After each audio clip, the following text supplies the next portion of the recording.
जब ईस्ट पाकिस्तान की international borders के अक्रॉस इन्होंने फौजें भेजकर मशरकी पाकिस्तान तोड़कर अलग किया था। कश्मीर लाइन ऑफ कंट्रोल है। अगर हमने लाइन ऑफ कंट्रोल में कश्मीरियों की मदद भी की है, जो डिवाइडेड कश्मीर है, आधा हमारे पास है, कुछ उनके पास है, तो लेकिन ईस्ट पाकिस्तान तो इंटरनेशनल बॉर्डर्स थे। इन्होंने जब इंटरनेशनल बॉर्डर्स के अक्रॉस फौज भेज के मुल्क को तोड़ा, मुक्ति बाहिनी के गुंडों और दहशतगर्दों को सपोर्ट किया, वो पूरी दुनिया मानती है कि मुक्ति बाहिनी इंडियन बैक थे। और अगर हम उस फर्ज को आज चुकाएं तो फिर हम इन्हीं की बात दोहराते हैं। आने वाला वक्त देख लेते हैं, देख लेंगे इंशाअल्लाह, वक्त बहुत दूर नहीं है इंशाअल्लाह। अच्छा भरत, इनका कहना है, जायद हामिद साहब का, इनका ये कहना है कि ये सिर्फ परसेप्शन का इशू है बेसिकली, कि जो कुछ इंडिया में हो रहा है वो रिफ्लेक्ट नहीं हो रहा बाहर, और क्योंकि इंडियन मीडिया जो थोड़ा सा मजबूत है वो अपना मौकफ जो इंटरनेशनल लेवल पर ज्यादा बेहतर तरीके से पेश कर देता है, जबकि इंडिया के भी वही प्रॉब्लम है जो छोटे से पाकिस्तान के मसाइल हैं। आपका क्या ख्याल है?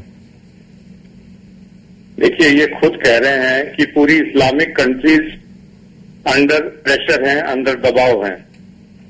तो पहली बात यह है कि वो क्यों अंडर प्रेशर है, क्यों अंडर दबाव है, वो तो उनको ही अपने आप में झांक के देखना पड़ेगा कि ऐसी क्यों पोजीशन उनकी आ गई है कि इतना पेट्रो डॉलर का पैसा है, इतनी जायदाद दी है ऊपर वाले ने, उसके बाद भी वो प्रेशर के अंदर है और वो अपनी तरफ झांक के नहीं देख रहे कि उनके ऊपर ऐसा दबाव क्यों आया हुआ है। दूसरी चीज यह है कि जैसे इन्होंने कहा कि ईस्ट पाकिस्तान बांग्लादेश की जो बात कही, 1947 से जब भी युद्ध हुआ, भारत ने कभी ईस्ट पाकिस्तान के ऊपर हमला नहीं किया था। 47 से कभी भी ईस्ट पाकिस्तान को खत्म किया जा सकता था, क्योंकि आपकी लॉजिस्टिक्स वेस्ट पाकिस्तान से ईस्ट पाकिस्तान को मिलिटरीली सपोर्ट नहीं कर सकती। लेकिन जब पाकिस्तान ने 90,000 औरतों का बलात्कार कर दिया बांग्लादेश में और हमें आवाज आई तो फौज भेजनी पड़ी और उनको छुटकारा दिलाना पड़ा। लेकिन भारत मसला ये है कि पूरी दुनिया में इंडिया के जो आगे पीछे जितने मुल्क हैं वहां पे भी ये जुल्म और ज्यादती हो रही है। आपने कभी श्रीलंका पे हमला नहीं किया, आपने भूटान पे नहीं किया, मालदीव पे नहीं किया, और इस दलील के तहत फिर हम भी कश्मीर में फौजें दाखिल कर सकते हैं कि वहां पे कश्मीरी औरतों की बेहुरमती हो रही है, फिर इनको शिकायत नहीं करनी चाहिए। 71 में पाकिस्तान को 2 हिस्सों में बांट दिया, क्योंकि 90,000 औरतों को पाकिस्तान ने बलात्कार कर दिया बांग्लादेश में। ये देखिए, ये तो सरासर इल्जाम है ना, ये अभी तक साबित नहीं हो सका किसी जगह पे भी। भारत ना इंडिया में, ना पाकिस्तान में, ना बांग्लादेश में। बांग्लादेश अब आजाद मुल्क है, किसी जगह किसी इन्वेस्टिगेशन में बात नहीं आई है। आपके साथ गेस्ट बैठे हैं, बहुत फेमस गेस्ट बैठे हैं पाकिस्तान के, वो आंकड़े दे रहे हैं। मैं तो इन चीजों को छेड़ ही नहीं रहा हूं, वही आंकड़े दे रहे हैं, उनके उस पर मैं टिप्पणी दे रहा हूं।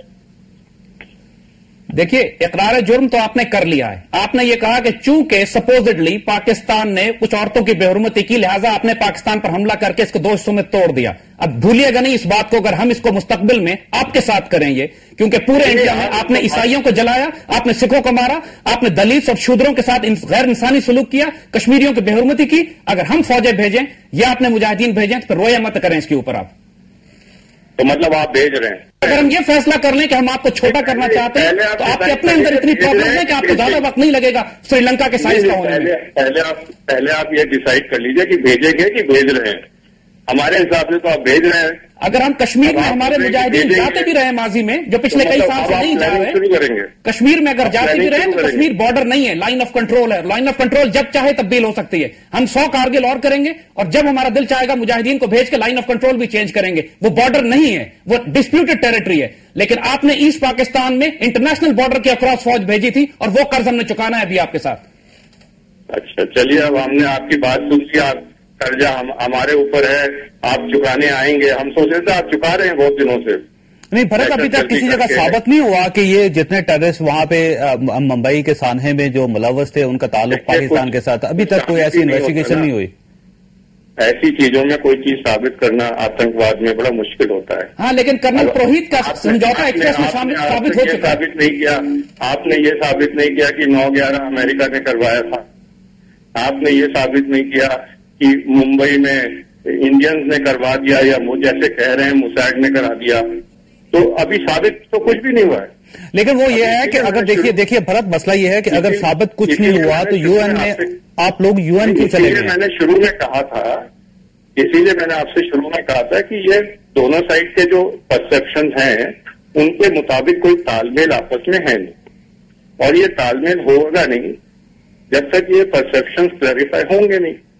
अब वो कहते हैं कि हम प्लानिंग करेंगे, हम भेजेंगे आपके यहाँ, अब वो हमें आपका कर्जा चुकाना है, क्योंकि जब आपको मौका मिला है, लेकिन बलूचिस्तान में भी आप दहशतगर्दी करवाना है और ट्राइबल एरिया में भी आपका इन्फ्लुएंस है। आपके साथ जो गेस्ट हैं उनको मैं सिर्फ एक ही बात कहना चाहता हूं कि वो आपके आंकड़े, आपकी बातचीत बहुत अच्छी है, लेकिन सवाल यह है कि बैन आपकी ऑर्गेनाइजेशन हुई, भारत की नहीं हुई है, तो आपकी रणनीति में कुछ कमी है।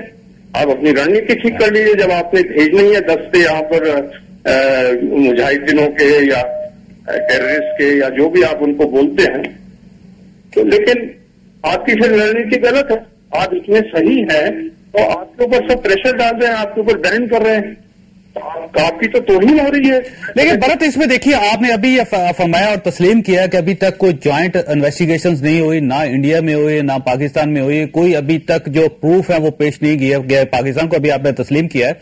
तो जब आपने अभी तक कोई इन्वेस्टिगेशन नहीं की, आपके पास कोई प्रूफ नहीं है, तो इसके बावजूद आप यूएन में क्यों चले गए और आपने वहां पे 3 ऑर्गेनाइजेशन के लिए क्यों सवाल उठा दिया कि ये हमारे पास इनके बारे में प्रूफ हैं कि ये इन्वॉल्व हैं, जबकि आपने अभी तक किसी किस्म की इन्वेस्टिगेशन नहीं करवाई वहां पे?